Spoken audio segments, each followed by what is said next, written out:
How to add paper money to Cash App. Hello everyone, welcome to our channel and let's see how we can do it.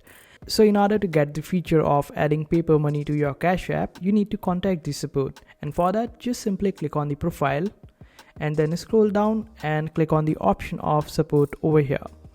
After that you just have to wait for it to load, and in here you will be able to find the option of adding money.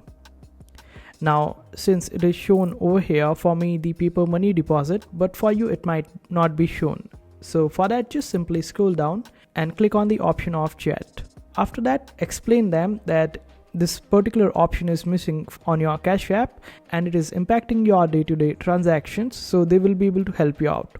And the other thing that you can do is that you can just simply update your Cash App, clear up the cache memory of your Cash App from your device.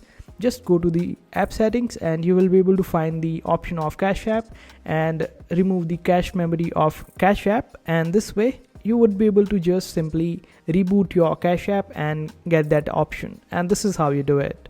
I hope this video was helpful. Make sure to hit that like button and also subscribe to our channel for more helpful videos.